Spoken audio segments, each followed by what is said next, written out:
Now that Aliens Colonial Marines is over and done with, and yes, thanks for that Subtitle Guy, we can move on to bigger and better things. So I reckon it's time we venture away from first-person games for at least 1 or 2 episodes, even though we never actually planned for the first 3 videos to all be first-person games, and it sort of just happened.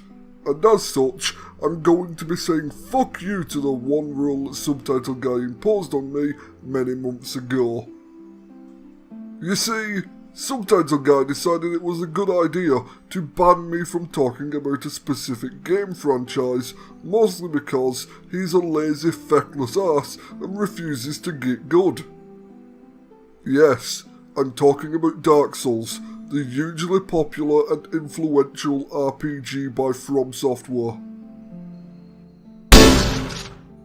Oh, I don't think so.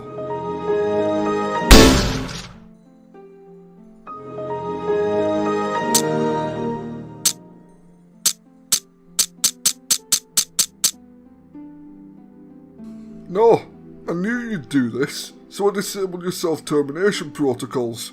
Are you quite finished with your little rebellion? Also, it was a double-barreled shotgun, and you can't count.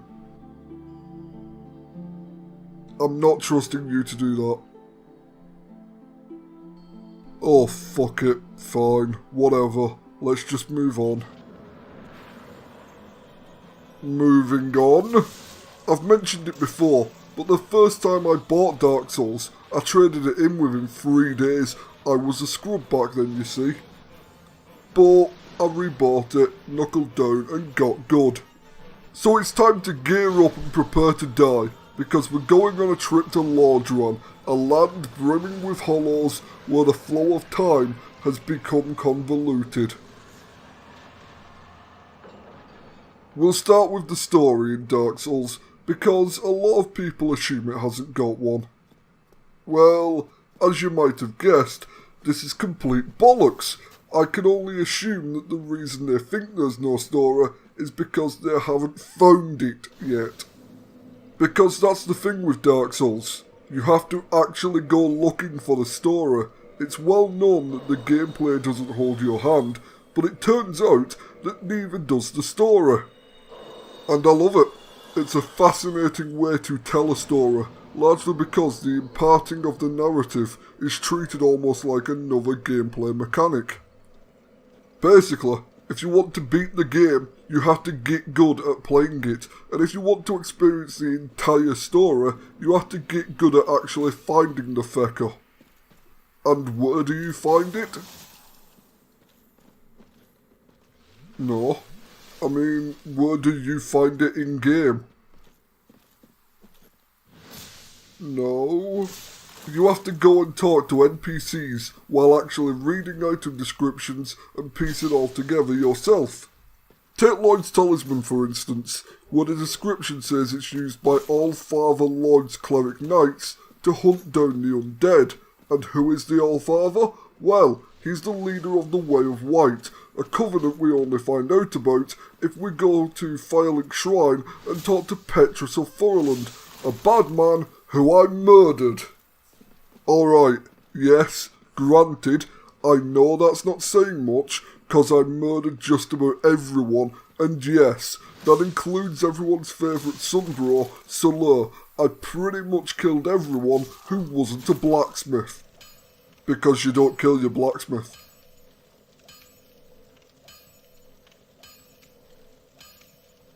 Wait, what was I talking about again?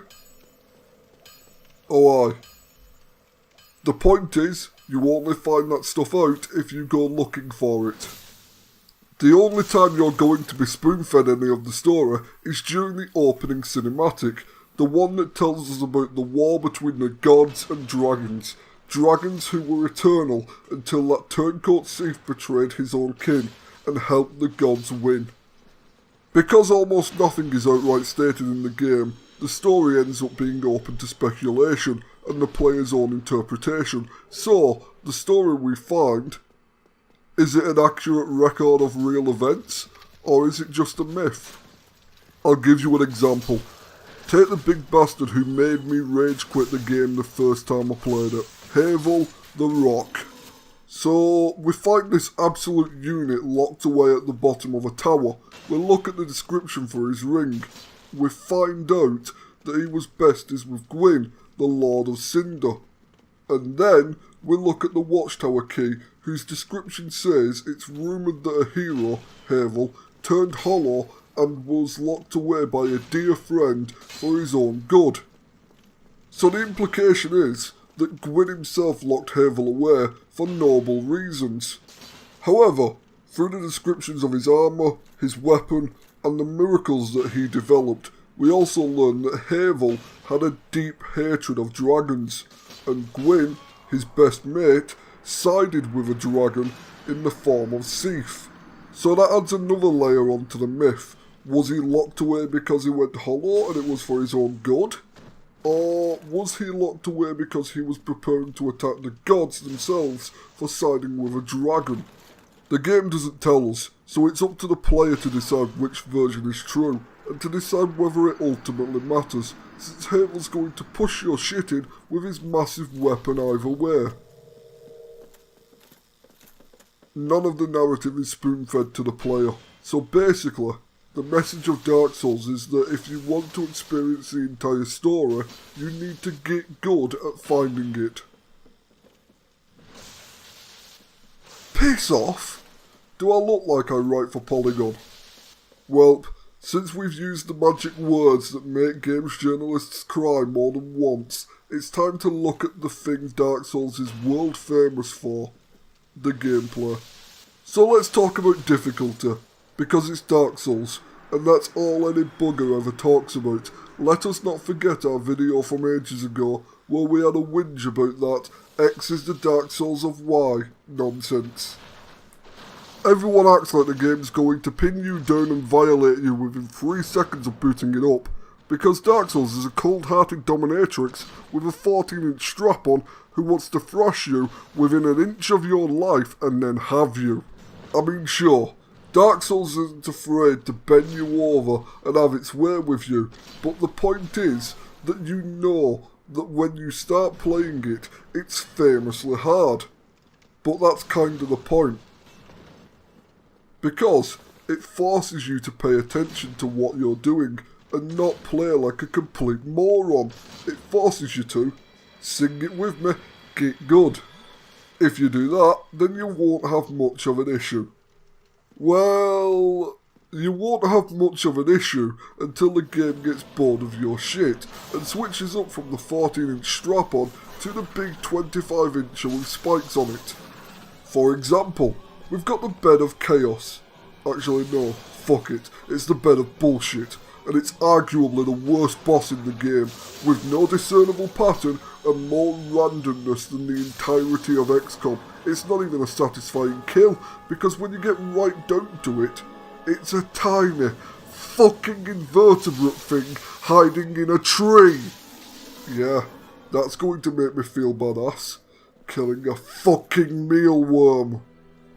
Then, we have the Capra Demon, an annoying goat fucker, which I can almost guarantee you won't kill on your first attempt, because when you push your way through the sticky white boss fog, you're introduced to one of the smallest boss arenas in the entire damn franchise, facing off against a girthy fucker with dual machetes who's nearly as wide as the arena itself. Oh, and 2 big dogs run in and try to mount you as soon as you enter the arena as well, because what I really wanted though was another 2 threats to process within the space of half a femtosecond. Then, there's the goddamn archers on the road into Anor Londo, who'll do their very best to penetrate you, not to mention that giant sucker-punching doggo that tugs on my heartstrings by limping so that I hate myself for killing it. But anyway, apart from those few times when the difficulty really spikes, the rest of the game can be tackled if you have patience and don't let yourself get flustered. Yes, I know, I have no concept of patience. Alright, that's plenty. Anyway, to close out this section, what you need to do is take heed of what the standard edition of the game tells you. Prepare to die. That's not just part of the title, that's the game telling you up front what to expect from its gameplay loop. You're going to die. A lot. Like a bitch. And each time you do, you're going to learn how to not die like a bitch. And thus, you get good. Now, I will concede that basically every game does that, or at least every game that has actual combat in it. Take any random example, say Dead Space, or Halo, or XCOM. In all of them, you'll find the same gameplay loop. Die, learn, evolve. It's just that Dark Souls turns it into an art form. So, as the great man once said, first you have to know, not fear. Know that someday you're gonna die. You don't know how this feels.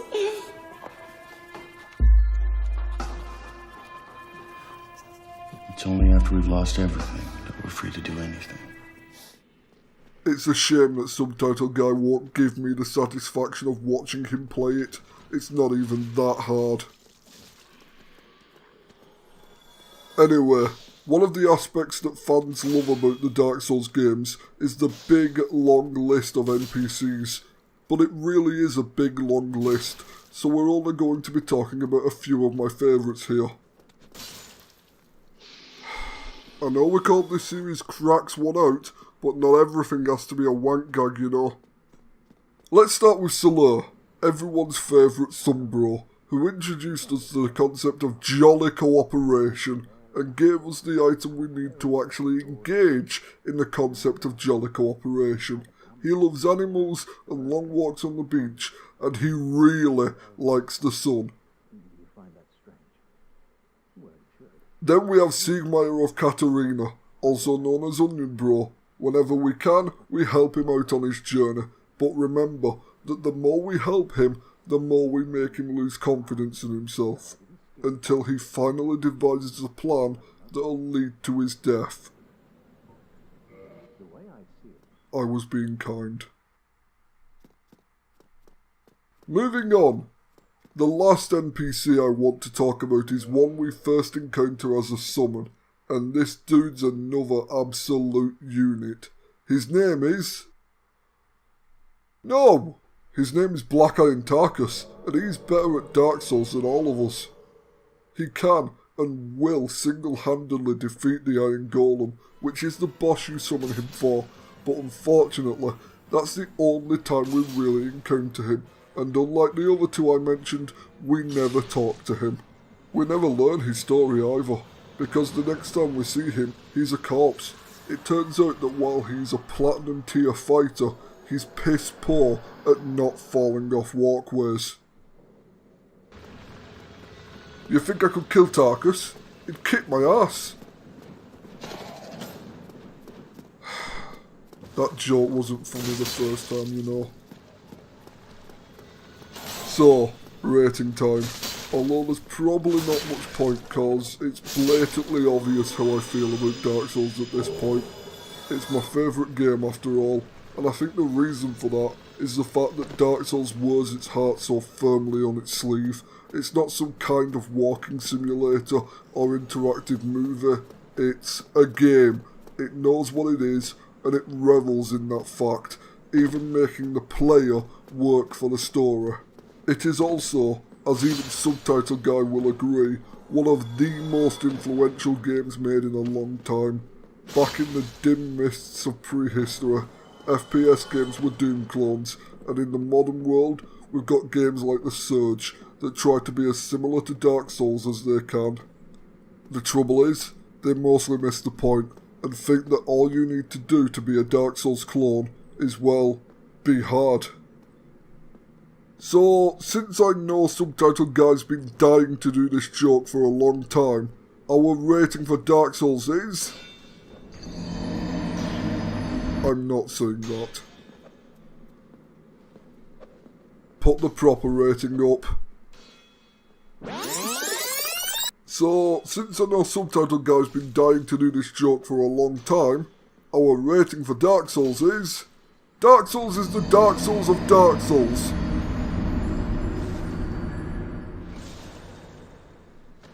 And on that reassertion of my dominance over Subtitle Guy, it's time to end. Thanks very much for watching. I am AutomaTitan, and remember, if you're going to do a cyclic time joke in a video because that's totally a thing in the game you're talking about, then add in the sound effect of a tape rewinding. Yeah, I'm talking to you. Me who's editing this in the future. Otherwise no bugger will get the joke. Also, keep your eye on Subtitle Guy, future me. I think he's trying to do his own cyclic time joke, and I don't trust him. Cyclic time joke, cyclic time joke, cyclic time joke, cyclic time joke, cyclic time joke, cyclic time joke, cyclic time joke, cyclic time joke. So what is it? I've never seen one before. No one has, but I'm guessing it's so. Cyclic time joke.